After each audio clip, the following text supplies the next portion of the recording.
Deutsche Hörer, dem, der heute wieder zu euch spricht. Este é Thomas Mann. O trecho é do programa de rádio Ouvintes Alemães, mantido pelo escritor contra o nazismo em seu exílio nos Estados Unidos. O programa era retransmitido pela BBC na Alemanha entre 1940 e 1945. Mas vamos retroceder um pouco mais no tempo. Thomas Mann nasceu em Lübeck, cidade ao norte do então Império Alemão.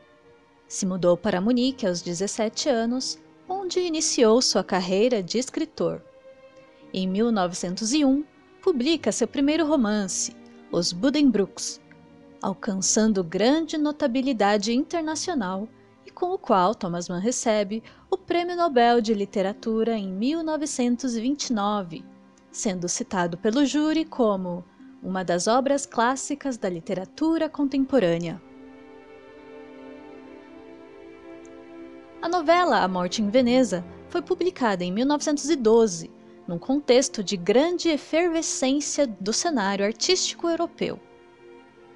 As reflexões sobre arte fervilhavam nos círculos de intelectuais europeus, e Thomas Mann estava muito bem informado sobre elas. Mas não só de polêmicas estéticas e vanguardas artísticas se alimenta A Morte em Veneza.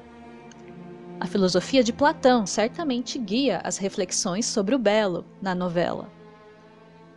E em determinado momento, o protagonista rememora e recria o diálogo de Sócrates com seu pupilo Fedro, mesclando o narrador com o protagonista e o próprio autor.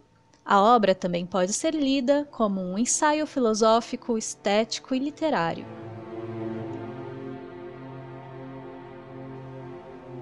O enredo é simples. Gustav von Aschenbach é um renomado romancista na casa dos 50 anos que decide viajar. Quando se estabelece em um balneário em Veneza, conhece Tadzio, um adolescente, e se apaixona por ele. Não poderia ser mais banal. Mas a maestria da obra torna este enredo aparentemente banal em seu constituinte essencial e singular. A linguagem delirante, por vezes onírica, por vezes febril, conduz a narrativa deste encontro de um artista com o belo. Aschenbach é tomado por Eros e Thanatos ao mesmo tempo. A psicanálise estava sendo amplamente divulgada nesta época, e no mesmo ano em que A Morte em Veneza é publicada, a psicanalista Sabina Spielheim publicou seu artigo Destruição como a Causa do Surgimento, onde apresenta o conceito de pulsão de morte. Curiosamente, a teoria da pulsão de vida, Eros, e pulsão de morte, Thanatos, só foi adotada por Freud em 1920. Vale lembrar que não é o caso de se perguntar se Thomas Mann se inspirou no artigo de Sabina Spielheim ou em outros estudos para escrever sua novela. O escritor percebe e estuda seu personagem de tal forma que prefigura na arte estudos científicos contemporâneos. Ao mesmo tempo em que Aschenbach se ocupa com o belo, a epidemia de cólera ronda a cidade de Veneza, contrapondo a figura de maior perfeição ideal do belo com a decrepitude material dos habitantes da cidade.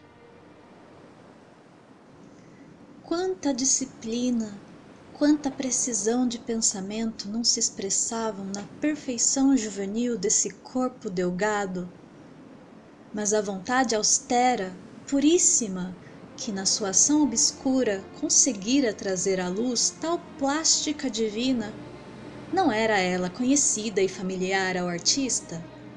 Não se manifestava também na sua alma, sempre que ele, cheio de fria paixão, libertava das marmóreas massas da língua a visionada forma esbelta, a fim de apresentá-la aos homens qual estátua e espelho da beleza espiritual? Estátua e espelho. Seus olhos envolviam o nobre vulto que ali se achava à beira do elemento azul, e num arroubo de entusiasmo, Aschenbach pensava compreender nesse olhar a própria beleza.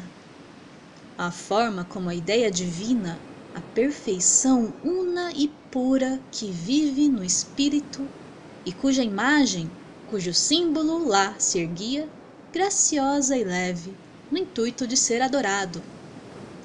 Era o frenesi, e sem a menor hesitação, ávido mesmo, o artista envelhecido regozijava-se com ele.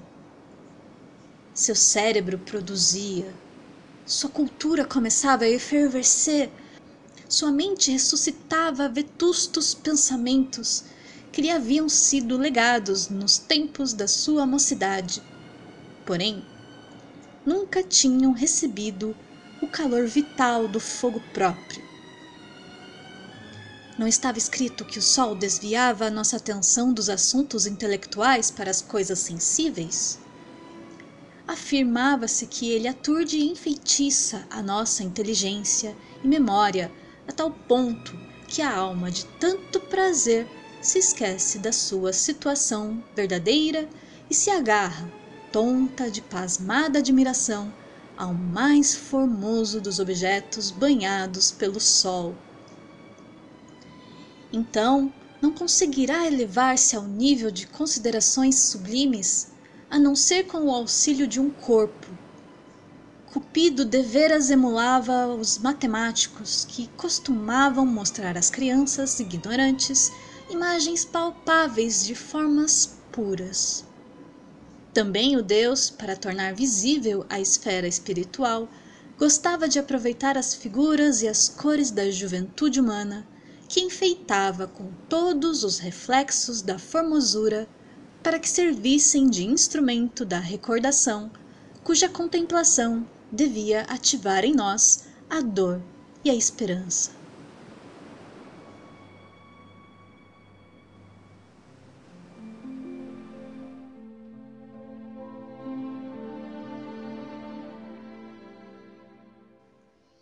A Morte em Veneza ganhou uma belíssima adaptação para cinema em 1971, com direção de Luchino Visconti, e uma ópera em 1973 por Benjamin Britten e Mayflower Piper. Para se aprofundar em algumas das diversas camadas desta novela, eu sugiro o episódio 36 do programa Literatura Fundamental A Morte em Veneza, com a professora Cláudia Dornbusch, da Universidade de São Paulo. O link está na descrição.